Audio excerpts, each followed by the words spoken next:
बिस्मिल्लाहिर्रहमानिर्रहीम। अस्सलाम वालेकुम नाज़रीन, आप यूट्यूब चैनल देख रहे हैं। मैं इमरान खान हूँ। नाज़रीन, ने अमेरिका ने कुछ ममालिक से जो मदद मांगी वहाँ से अब साफ इनकार आना शुरू हो गया। नेटो ने भी कोई मुस्बत जवाब नहीं दिया। नेटो में बहुत सारे ऐसे मुल्क हैं जिनको बराह रास्त डोनाल्ड ट्रंप ने नाम लेकर नहीं पुकारा, लेकिन उन लोगों ने अब जवाब देना शुरू कर दिया। खासतौर पर जापान ने, ऑस्ट्रेलिया ने, इंग्लैंड ने, चीन ने और जर्मनी ने इनकार कर दिया। ये बड़े मुल्क हैं, ताकतवर मुल्क हैं। इन्होंने साफ कहा जनाब कि हम तो ये लड़ाई के अंदर नहीं आना चाहते और हम अपने बहरी जहाज नहीं भेजेंगे। इसमें जो जापान के वज़ीर दिफा हैं उनका स्टेटमेंट बड़ा अहम है। उन्होंने कहा कि ट्रंप यूरोप से ऐसी क्या तवक्को रखते हैं जो ताकतवर अमेरिकी बहरिया नहीं कर सकती। यानी आपकी बहुत ताकतवर अमेरिकी बहरिया है, वो अगर काम नहीं कर पा रहे तो यूरोप से आप क्या तवक्को रखते हैं। ईरान जंग हमारी जंग नहीं है, ना ही हमने उसे शुरू किया है, जंग में शामिल नहीं होंगे। ये जर्मन वजीर दिफा स्टेटमेंट दे चुके हैं और डोनाल्ड ट्रंप को ये दो टोक जवाब उन्होंने दिया है। ऑस्ट्रेलिया, आपको पता है, जापान, ऑस्ट्रेलिया और इंडिया और एक अमेरिका, ये चार मुल्क एक क्वाड के मेंबर हैं और ये इनका बहरिया का एक बड़ा जबरदस्त इत्तेहाद भी है। अब इसमें अमेरिका जंग लड़ रहा है।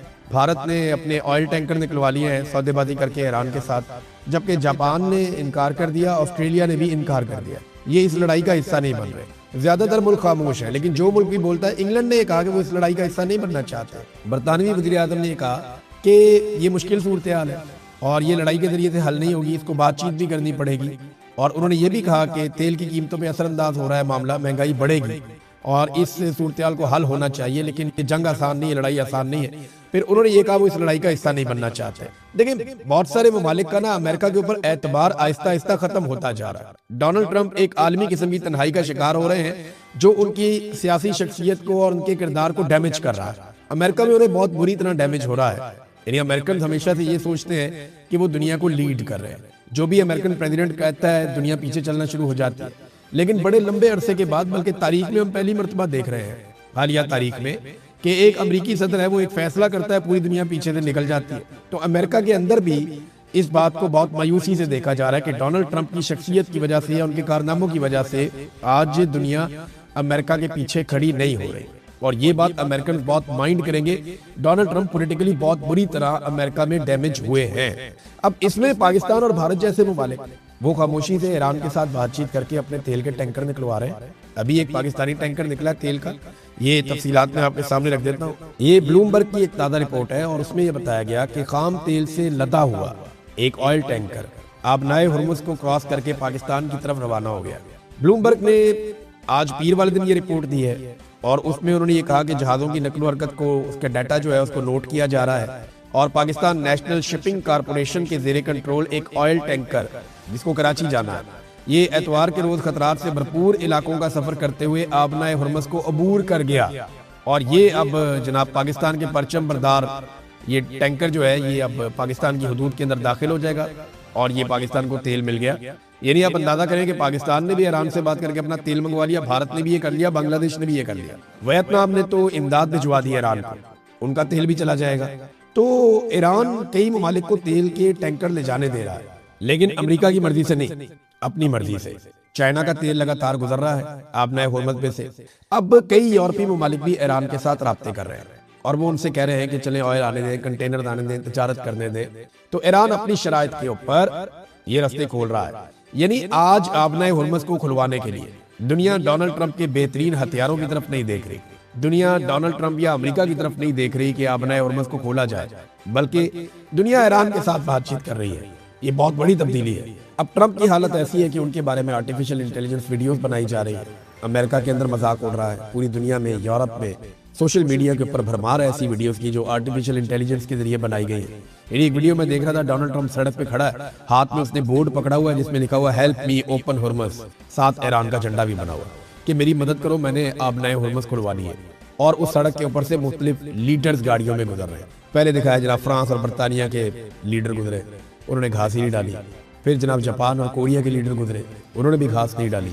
फिर दिखाया जनाब वो गुजर गए वहां से रशिया और नॉर्थ कोरिया, उन्होंने तो घास क्या डालनी थी, वो कीचड़ उछाल के चले गए डोनाल्ड ट्रंप पे। और वीडियो के एंड में डोनाल्ड ट्रंप कहता है जी कि why nobody help me to open Hormuz, कि मेरी मदद कोई क्यों नहीं कर रहा। तो डोनाल्ड ट्रंप ना अकेला पड़ना शुरू हो गया आलमी सतह पे। और ये डोनाल्ड ट्रंप को अकेला किया नेतन्याहू ने। ये अमेरिकन मानते हैं, वो बार बार कहते हैं कि हम फंस गए, ये लड़ाई हमारी थी नहीं। यहाँ पे आलमी सतह पे अब एक चीज को सब तस्लीम करना शुरू हो गए तमाम मीडिया के लोग, तमाम जितने भी तज्जियाकार हैं वो ये बात कर रहे हैं, अमेरिकन सबसे ज़्यादा ये बात कर रहे हैं कि नेतन्याहू ने डोनाल्ड ट्रंप को इस बात का यकीन दिलाया था कि जिस वक्त खामनाई को मार दिया जाएगा, यानी उसने कहा था कि खामनाई को मार दो, बाकी सब आसान हो जाएगा, अवाम खुद ही रजीम तब्दील कर देंगे ईरान के अंदर। ये नेतन्याहू ने डोनाल्ड ट्रंप को यकीन दिलाया था। और डोनाल्ड ट्रंप को इसलिए भी यकीन आ गया, कुछ अर्सा पहले ईरान में कुछ मुजाहरे भी हो रहे थे, लोग भी हलाक हुए थे, तो बड़ी अजीबोगरीब सूरत हाल थी। तो अब आयतुल्लाह खामनाई को शहीद करने के बाद 3 हफ्ते होने वाले हैं, और इन 3 हफ्तों में आयतुल्लाह खामनाई के बाद जिस ईरान ने बिखरना था, जहाँ पे रजीम तब्दील होना था, जहाँ पे अवाम ने सड़कों पे आ जाना था, वहाँ पे अवाम आयतुल्लाह खामनाई के हक में सड़कों पे आ गया। और इसके अलावा अब तक ईरान कोई 1200 से ज्यादा मिसाइल दाग चुका है उस इंसिडेंट के बाद, और 3000 से ज्यादा, लगभग 3300 से ज्यादा ड्रोन भी ईरान ने मारे हैं पूरे रीजन में, खासतौर पे इसराइल पे और अमरीकी अड्डों पे। तो जिस एक इंसिडेंट के बाद नेतन्याहू ने ये वादा किया था और दावा किया था कि खामनाई को मार दो, सब कंट्रोल में आ जाएगा, खामनाई की शहादत के बाद सब कुछ कंट्रोल से निकल गया। तो अमेरिका की और नेतन्याहू की असेसमेंट गलत थी, और नेतन्याहू ने अमेरिका को फंसा दिया एक दलदल के अंदर, जहां से अमेरिका ये चाहता है या तो वो बाहर आ जाए या बाकी लोग भी अमेरिका के साथ उसके अंदर फंस जाएं। अब नेतन्याहू की एक नई वीडियो आई थी, वो आपने देखी होगी, कॉफी शॉप के अंदर कॉफी पकड़ के कॉफी पीते हुए अपनी उंगलियां भी चेक करवा रहा है कि मेरी उंगलियां 6 नहीं है 5 है। तो क्या वो वीडियो ठीक है? तो आर्टिफिशियल इंटेलिजेंस का जो टूल है ग्रॉक, उसमें जब डाला गया तो उसने बताया ये डीप फेक है।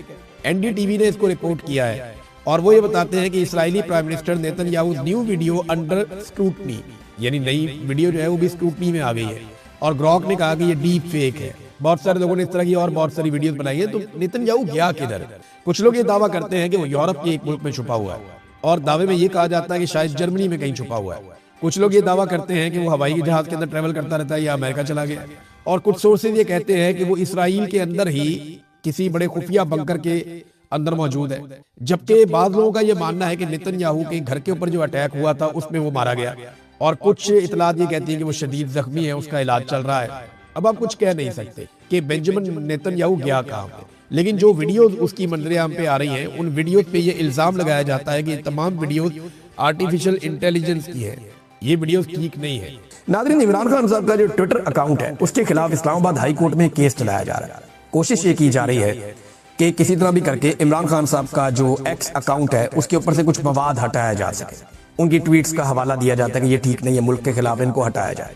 देखिए, बड़ी कोशिश कर रहे हैं। फर्ज करें कि ये कोशिश में एस्टेब्लिशमेंट ने जिद पकड़ी हुई है ना कि कुछ ना कुछ करके इमरान खान साहब से भी जवाब मांग लिया अदालत ने। 2 हफ्ते का टाइम उसमें दे दिया गया कि इमरान खान साहब भी जवाब दें। इमरान खान साहब को चाहिए, इस्लामाबाद हाई कोर्ट में केस है और वो ये कहें जनाब मैं इस केस में खुद ये मुकदमा लड़ना चाहता, और आ जाए, ऑनलाइन आ जाए, वहां पे कैमरा लगाया जाए, वीडियो लगाई जाए, खान साहब वहां पे आए और बैठ के बताएं जजों को कि उन्होंने ये ट्वीट क्यों किए और वजह क्या है इसकी, और ये ट्वीट जो है वो किस नौयत के हैं और ये हकायक क्या है। अब देखें ना, लोग तो जेलों के अंदर किताबें लिख देते हैं, इमरान खान साहब जो बात करते हैं बाहर जाके उनके ट्विटर अकाउंट पे डाल दी जाती है।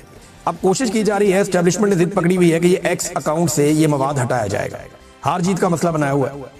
अगर ये मवाद हट भी गया तो थोड़ी सी तरमीम के साथ इमरान खान साहब दोबारा ये मवाद डलवा देंगे, फिर क्या होगा? जो पाकिस्तान तहरीके इंसाफ का या आम पाकिस्तानियों का, ओवरसीज पाकिस्तानियों का सोशल मीडिया, वो उसको फिर वायरल कर देगा, एक नया रिकॉर्ड बन जाएगा।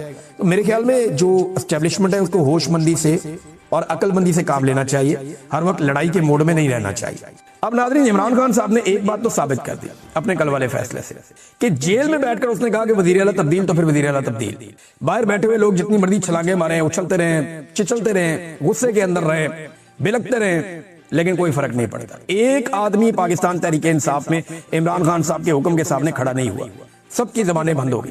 ये है सियासत की मिराज अगर किसी शख्स को मिली है तो।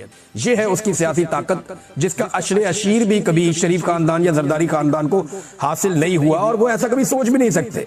इमरान खान ने एक आम से कारकुन को उठा के वज़ीर आला बना दिया। रोक के दिखाओ, जब कारकुन खड़े होते थे ना इमरान खान के, तो ये इसका तीसरी चौथी लाइन में इसका नंबर आता था, सुहेल अफरीदी का, एक आम सा आदमी इमरान खान ने उठा के उसको बना दिया वज़ीर आला। अब अगर ये अवाम की उम्मीदों पे पूरा उतरेगा, इमरान खान की उम्मीदों पे पूरा उतरेगा, तो लोग इसको सरांखों पे बिठाएंगे, और अगर नहीं उतरेगा तो अली अमीन गंडापुर का हाल आप सबने देखा। मैं कुछ अर्सा पहले ये बात कहता था तो लोग हैरान होते थे। मैं ये कहता था कि परवेज खटक का हाल आपने देख लिया, आपने महमूद खान का हाल देख लिया, उस्मान बुज़दार का देख लिया, फयाजुल हसन चौहान का देख लिया, शेर अफजल मरवत पाकिस्तान तहरीके इंसाफ में इसका तोती बोलता था। एक टाइम था इमरान खान साहब ने इस पे हाथ रखा हुआ था, इमरान खान साहब ने हाथ उठाया, टकरे टोकरी हो गया। ये इमरान खान साहब को अल्लाह ताला ने इस वक्त ये सहूलत दी हुई है वो जिसके साथ खड़ा हो जाता है वो खड़ा हो जाता है अवाम की नज़र में, और जिसको इमरान खान साहब इस वक्त हटा देते हैं तो वो लोगों की नज़र में भी उसके साथ वही हो जाता है, क्योंकि अल्लाह ताला ने इमरान खान साहब को इस वक्त ये मकबूलियत दी हुई है जो पाकिस्तान में किसी और लीडर को इस लेवल की नहीं मिली। अब नाज़रीन, टाउट्स को और कुछ सहाफ़ियों को, दानिश्वरों को, इन सारों को टास्क मिला है कि जो गंडापुर को हटाया है इमरान खान ने, इसको पार्टी की अंदरूनी लड़ाई करार दिया जाए। देखें, ये तो गंडापुर ने भी नहीं कहा कि कोई किसी की मुखालफत में या लड़ाई में मैं निकला हूं। ये बात तो गंडापुर के भाई ने भी नहीं की, वो भी नहीं कर सका। लेकिन अगर गंडापुर को इमरान खान ने हटाया है तो कुछ बुरा लगा तो हटाया ना, ऐसे तो नहीं हटा दिया कि भाई अब तुम इधर आ जाओ या अरेस्ट कर लो दूसरा आ गया, ये तो हुआ नहीं। या गंडापुर खुशी खुशी तो हटा नहीं।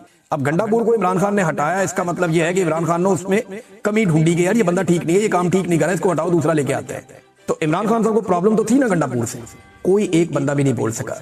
लेकिन मुझे हैरत हो रही है कि पाकिस्तान तहरीक इंसाफ के लोग या तहरीक इंसाफ का सोशल मीडिया वो जश्न मना रहे हैं, खुशियां मना रहे हैं, जबकि नून लीग सोग मना रही है, एस्टेब्लिशमेंट सोग मना रही है, टाउट्स सोग मना रहे हैं। मुझे हैरत हो रही है कि गंडापुर था किसकी तरफ? अगर वो इमरान खान की तरफ था या पाकिस्तान तहरीक इंसाफ की तरफ था तो तहरीक इंसाफ में सोग होना चाहिए था, नहीं हुआ। वो जिनकी तरफ था वहां सोग है। आप देखें, एस्टेब्लिशमेंट सोग मना रही है, वो परेशान है। और अब एक नया बयानिया कि जनाब ये पाकिस्तान तहरीक इंसाफ की अंदरूनी लड़ाई है। कोई कह रहा है जी अलीमा खान की वजह से हुआ, कोई कह रहा है इसकी वजह से हुआ, कोई कह रहा है जी उसकी वजह से हुआ।